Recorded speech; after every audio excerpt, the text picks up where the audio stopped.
All right, this video is going to focus in on the calculation of molecular formulas. In the previous video that you just watched, we were really focusing on what an empirical and molecular formula were, and then how to calculate out the empirical formula. Molecular formula calculation is just a couple more steps beyond what we already know how to do with empirical formulas. So in this, we're still going to be first looking at data, converting that data over to grams if necessary, dividing by the molar mass of each element to determine the number of moles, looking at the smallest number of moles that were present in the elements we were studying, dividing out by the smallest number of moles, and then writing out that empirical formula. Once we have the empirical formula, we're going to use our molar mass calculating skills, and we're going to actually calculate out the empirical formula mass for the compound we just created. And from there, that's where the next steps are going to come into place.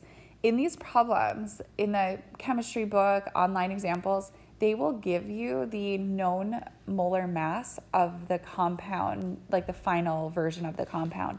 What you'll do is you will divide that molar mass that's given by the empirical formula mass that you've just calculated.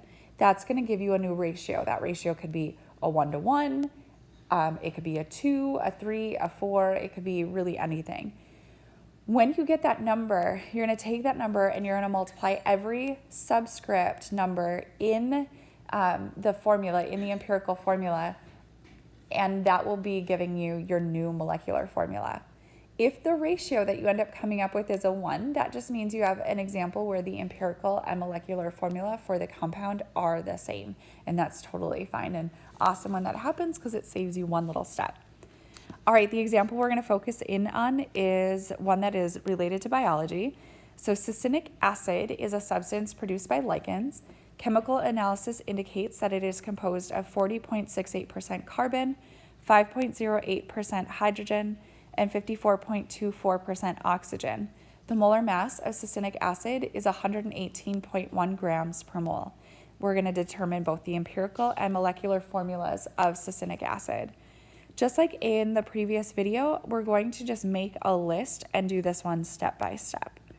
So starting off with carbon, which is the first element listed, I'm going ahead and putting down that 40.68%, and that will automatically assume is grams. We're going to divide that by 12.01, which is the molar mass of carbon, to get the number of moles there. All right, we get a really long number, 3.387177 is how much of that number I'm going to keep there. And again, just as a reminder, that is moles. That's what that number is reflecting. All right, hydrogen. We're going with 5.08 and dividing that by the molar mass of hydrogen, which is 1.01. And we get 5.02970. Oh, sorry, and that will also label as moles just to keep ourselves straight on what that number means. Oxygen is our last one, and we have 54.24. And we're going to divide that by 16.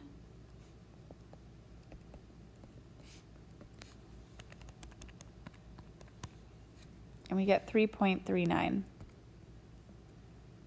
Okay, so one thing that we can look at here is the 3.39 and the 3.387717 is going to be really pretty much the same number. So what we're going to do is go ahead and divide everything by that 3.387177, but realize we're going to get a 1 and a 1 for two of these things.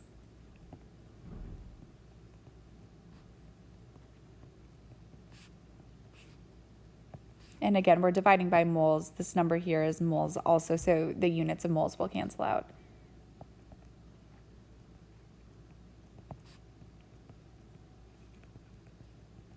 So 5.02970 divided by 3.387177 is going to give me a 1.4849, so we're going to say 1.5 on this.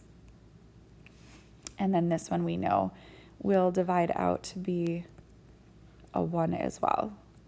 So automatically we know that we're going to have to multiply everything by 2 again. So let's do that in this next step.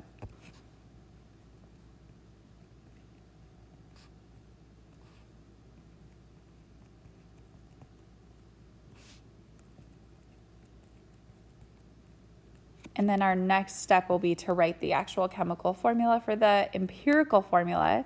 So we get C2H3O2.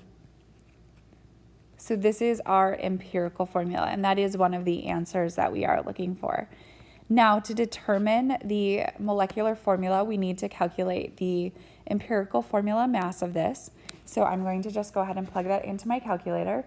2 times 12.01 plus 3.03, because that's 3 times 1.01, plus 2 times 16, so 32, which gives me an empirical formula mass, so I'll just say EFM of 59.05 grams per mole. So if I had 1 mole of this particular empirical formula, it would have a mass of 59.05.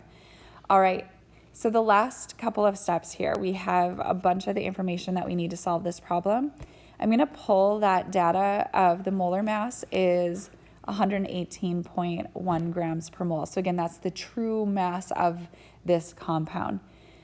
Again, what we're going to do is we're going to take that 118.1 grams, so the molar mass is 118.1 grams per mole, and we're going to divide that by the empirical formula mass, and that's going to give us a whole number ratio, or something really close to it, I hope.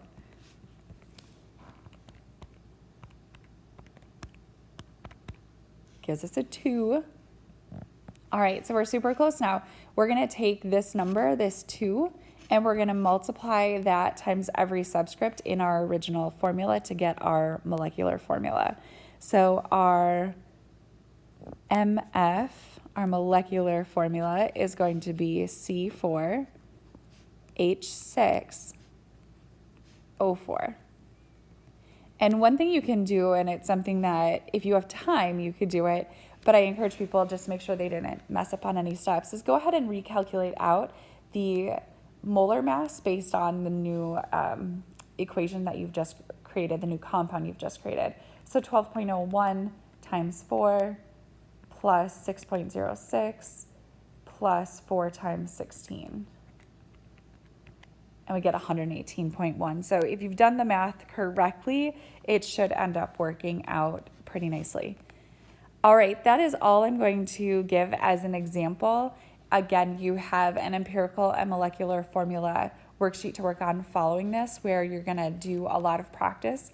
If you are stuck on anything, I encourage you guys to go back to your notes. It literally is, look at what you have for elements, divide by their molar masses, divide by the smallest number of moles that you calculate. If you need to adjust through multiplication, do that. Write out the empirical formula. Again, those numbers you've generated are the subscripts of your new compound.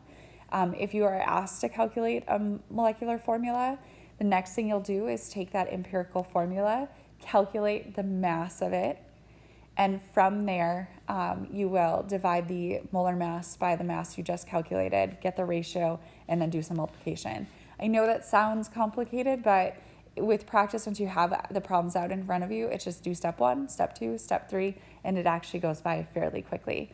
Good luck, and as always, reach out with questions if you're stuck on a concept.